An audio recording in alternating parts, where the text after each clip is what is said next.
सुनेंगे और समझेंगे। तो सर, आप लोगों की बेसिक मांगे क्या हैं? सबसे पहले आप हमारे दर्शकों को ये बताइए कि आपकी मांगे क्या हैं। जी, वीरानगर की और बाकी जितनी भी कॉलोनियाँ नहर पार है, सबकी एक ही मांग है, नाली हो, सड़क हो और बच्चों की जो मूलभूत सुविधाएं बच्चों को नहीं मिल पा रही है वो हो। तो जो समिति ने सबसे पहले 3 मांगे रखी हैं वो नाली है, सड़क है और बिजली की समस्या है। गर्मियों में आपने देखा हो आए दिन ट्रांसफार्मर जल जाते हैं, ट्रांसफार्मर की समस्या है, बिजली की समस्या है। मोटे मोटे बिजली बिल देने के बाद भी हमें 24 घंटे बिजली नहीं मिल पा रही है। तो हमारी सबसे पहले यही 3 मांग है जो विधायक जी तक, मंत्री जी तक है कि नाली, बिजली और सड़क समस्या हमारी। अच्छा, बिजली का तो वैसे काम जो है DHBVN के अधिकार क्षेत्र में आता है, तो आप लोगों ने उन अधिकारियों से बात नहीं करी कि जो इलेक्ट्रिसिटी पावर कट हो रहा है बहुत बड़े लेवल पे, इसको लेकर किस तरीके से सॉल्यूशन मिल सके? DHBVN के बहुत सारे अधिकारियों से बात करिए। इवन इस बार जो गर्मी का समय था, इस बार इतनी पावर कट हुई है यहाँ पर कि सभी लोग त्राही थे। DHBVN का कोई भी अधिकारी, यहाँ तक कि SDO तक, वो उनसे हमने रात को 1:30 बजे रात को वीडियो कॉल तक करके उनको बताया कि SDO तक को जानकारी नहीं है कि वहाँ पे जो इंजीनियर है या जो टेक्नीशियन है वो क्या कर रहे हैं। अच्छा, जेई की एक्टिविटी के बारे में पता नहीं है? जेई की एक्टिविटी के बारे में पता नहीं है। जेई SDO को गलत इन्फॉर्मेशन दे रहे, कह रहे कि यहाँ पे पब्लिक इकट्ठा होकर हमें मारना चाहती है, इसलिए हम भागे हैं यहाँ से और हमें काम बीच में छोड़ना पड़ा। जी, मैं क्या कहना चाहता हूँ कि जिस तरह से हमारे नेताओं ने हमें इग्नोर करने की कोशिश की है, DHBVN ने भी हमें पूरी तरह से इग्नोर कर रखा है। DHBVN का कोई माई बाप नहीं है, वो बिना किसी अधिकारी के, बिना किसी नेता के आदेश के काम कर रहा है। उसके जो मन में वो आता है वही करता है। वो वहाँ पे हमारी कोई सुनवाई नहीं है। कोई गरीब आदमी वीरानगर से जाता है या किसी भी कॉलोनी से जाता है तो उसको धक्के मार के बाहर निकाल दिया जाता है। कोई सुनवाई वहाँ पे नहीं है। अधिकारियों ने वहाँ पे अपना अड्डा बना रखा है, उनके जो मनमानी आती है वो वहाँ पे करते हैं। वहाँ पे कोई कॉलोनी तक सुनवाई नहीं है। और ये समस्या वीरानगर कॉलोनी की नहीं है, जितनी भी कॉलोनियाँ यहाँ पे है जहाँ पे प्रवासी लोग रहते हैं, सबकी एक ही समस्या है कि वहाँ पे सुनवाई नहीं होती है।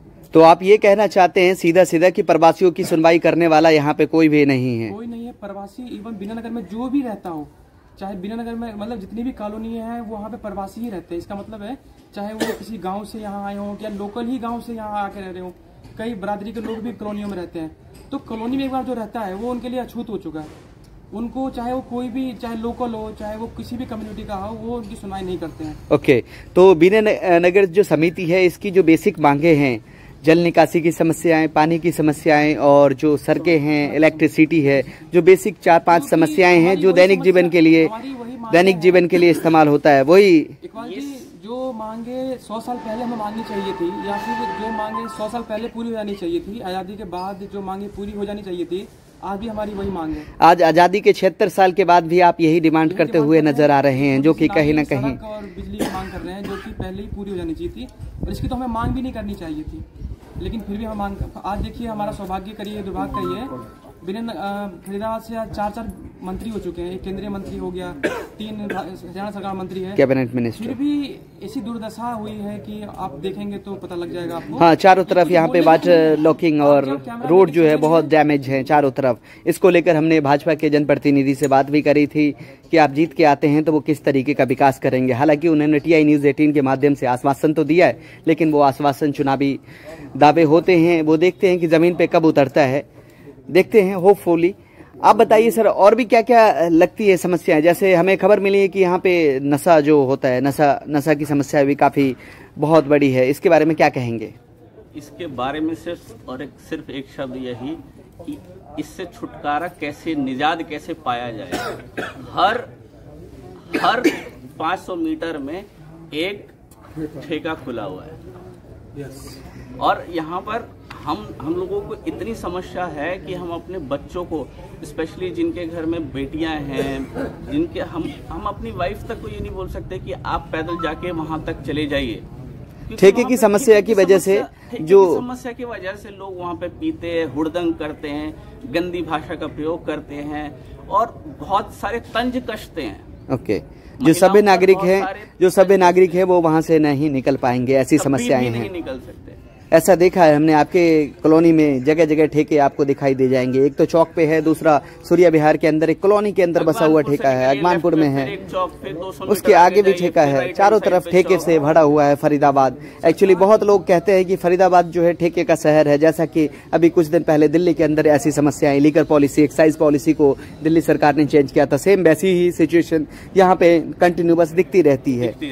यहाँ पे गवर्नमेंट को रेवेन्यू जनरेशन ज्यादा चाहिए होता है, ऐसा लगता है फरीदाबाद सरकार में। हरियाणा सरकार का ये कंसर्न रहा है, ऐसा नहीं है कि ये पहली बार हुआ है, चाहे वो कांग्रेस की सरकार रही हो या भाजपा की सरकार रही हो, दोनों सरकार में इस तरह से रेवेन्यू कलेक्शन करने के लिए दोनों सरकार लगी रहती है आए दिन। समस्या यही है इकबाल जी कि सारी सरकारें, चाहे वो बीजेपी हो, कांग्रेस हो या जो भी हो, उनको रेवेन्यू तो चाहिए, लेकिन मूलभूत सुविधाएं जो होती हैं वो लोगों की उन्हें दिख नहीं रही है। ओके। यहाँ पर जो आम नागरिक है वो चुप है, तो उसकी चुप्पी को वो दूसरे ही गलत मतलब से निकाला जाता है। लेकिन हम अब समय है कि हम सबको एकजुट होना है और अपने भलाई के लिए ही आगे बढ़ना है।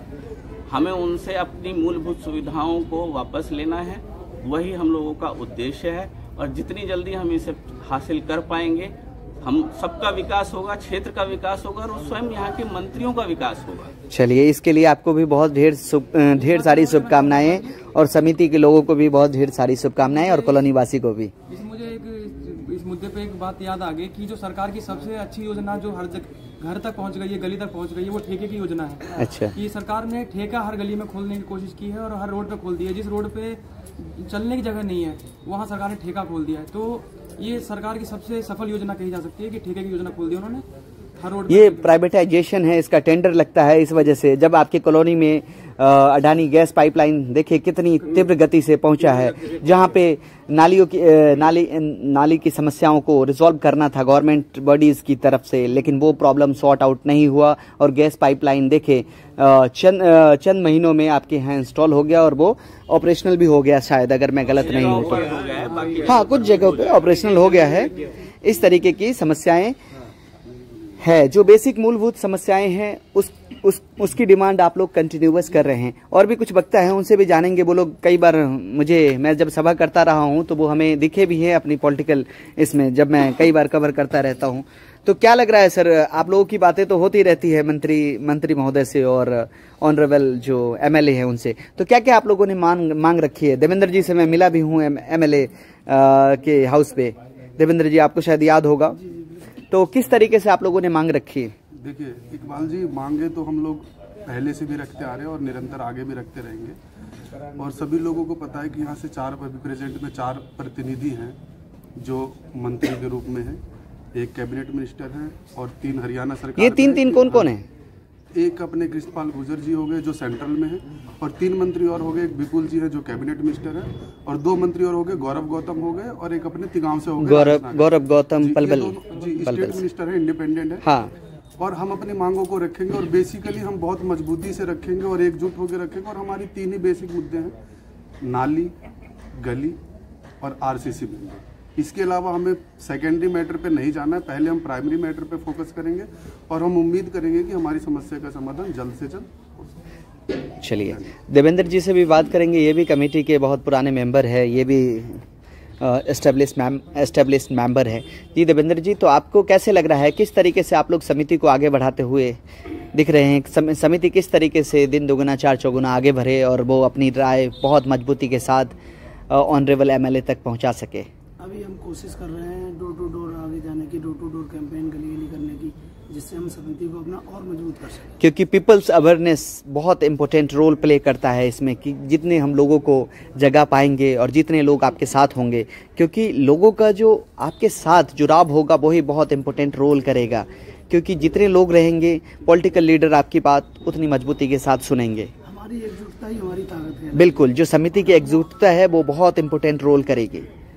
वहाँ जाके बार बार अभी तक हम जिसके पास भी जा रहे हैं, हमें सिर्फ आश्वासन दिए जा रहे हैं कि सरकार के बाद हम ये सारे काम कर देंगे। 2 से 3 महीने के अंदर हमें बताया गया। हाँ, अभी थोड़ा टाइम लगेगा, ऐसा नहीं है कि सरकार जादू की छड़ी है तुरंत घुमाएगी और वो बजट आ जाएगा, थोड़ा सा टाइम लगेगा। टाइम लगेगा, लेकिन वो देखना पड़ेगा कि मंत्री जी ने अगर आश्वासन दिया है तो वो धरातल पे कितने दिनों बाद उतरता है। वही हम चाहें, अब हम इसी के लिए हमें जाना है, उनके पास उनसे मिलना है और जो कहना है कि जो आप वादे हमसे करके आए थे चुनाव से पहले, जो आपने हमसे वादे किए थे उन वादों को निभाएं और हमारे साथ आए। जो कि हमारी बेसिक मेन समस्या है बिजली, पानी और सड़क। जैसा कि व्यूअर्स आपने सुना कि फरीदाबाद बिना नगर जो समिति है यहाँ पे एस्टेब्लिश हुई है, इसकी बेसिक समस्या वही समस्याएं हैं जो दैनिक समस्याएं, कोई ऐसी एडिशनल इन्होंने मांग नहीं करी है। बिजली, पानी, सीवर सिस्टम और सड़क, जो 4-5 बेसिक सिस्टम हैं, इसी के ऊपर इन लोगों ने अपनी राय रखी। मैं उम्मीद